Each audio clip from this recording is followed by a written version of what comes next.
guys, bago tayo umuwi ng Iloilo, so bili tayo muna ng ano, piyaya sa Bongbong. So pasok tayo dito, bili tayo ng piyaya, dali natin sa Iloilo.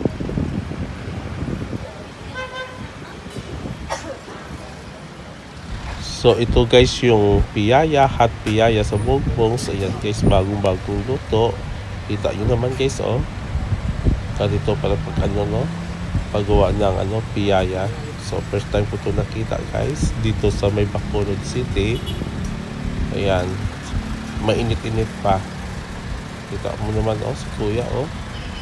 Ang bilis mag ano ng piyaya.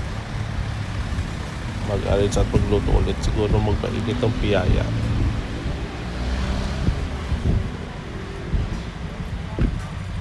Wow, ang sarap, nakakatakam.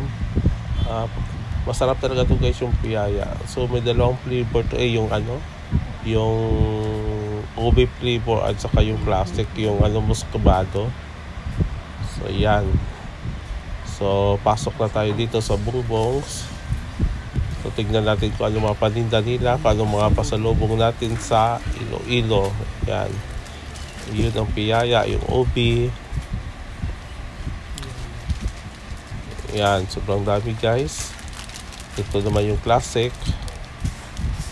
So marami talagang pasalubong dito sa Bongbong's. So marami silang paninda. So yan, iba-ibang ano, may tart, bizcocho, dami. Yan, garlic bizcocho, Napoleones. Yan guys, so mamili na kayo guys kung anong gusto nyo yung pasalubong dito. Pili kayo ng pasalubong sa Bongbong's pag nakapunta kayo ng Bacolod. So ako, yung ano ko, yung bibilhin ko yung piyaya kasi ito paborito namin, yung piyaya. So kukuha ako ng ano, ng ube flavor at saka muscovado, yung classic flavor. So ito yung kukunin natin.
So okay na to siguro, marami na to. So ito yung binili ko, yung ube at saka muscovado.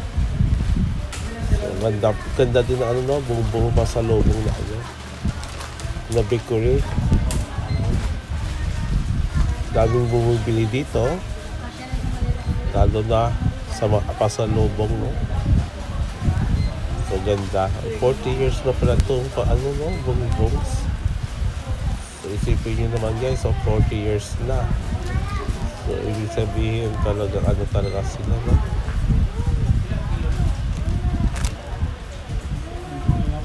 Pasalubong na po tayo sa Iloilo. Talagang balik-balikan talaga sila dito ng mga tao kasi isipin mo 40 years na sila dito, no. So ito.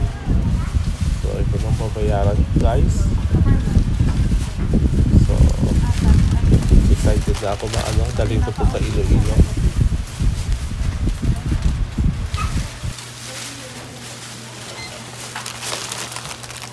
Sila ka na?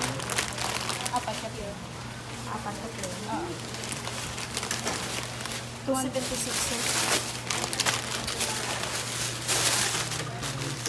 Okay. So pagkatapos ko guys bumili, So sumakay na ako ng ng tricycle papunta ng Bacolod Seaport Terminal. So ito po yung dinaanan namin. So iba naman yung dinaanan namin nung una kong yung papunta dati mula sa Seaport Terminal papunta ng SM. So iba yung dinaanan, parang nasa harap talaga ng SM siya dumaan. So ito na guys. Okay, tignan nyo na yung magandang view dito sa sa Bacolod City, yung papunta ng Seaport Terminal. Ito yung madadaanan natin. Yan. So napakalakapad ng kalsada yung papunta dito sa may malapad yung kalsada guys. Papunta ng Seaport Terminal. So papasok na po tayo. Ayan. So yung bayad ko pala guys sa tricycle is 40 peso. So kasi ako lang mag-isa, pero kung ako lang mag-isa pero nung mula sa Seaport Terminal papunta ng Chicken Inasal Country, country is 20 peso lang binayaran ko.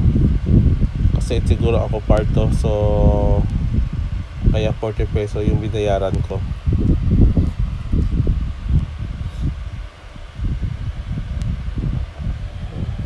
So nandito na tayo guys. So kukuha na po tayo ng ticket dito sa Seaport Terminal papunta ng Iloilo City. So ito guys yung aircraft, yung sinakyan ko 4 o'clock yung schedule. So yung bayad ko ay 550 yung binayaran ko. So ito yung ticket ko. Tapos papunta naman tayo sa terminal fee. Yan, ayan schedule guys, Iloilo 4 o'clock. Yan. So ito yung ticket ko. So diretso na po tayo sa terminal fee. Magbabayad na po tayo ng terminal. Yan guys, terminal fee is 40 peso. So 40 peso yung binayaran natin sa terminal fee.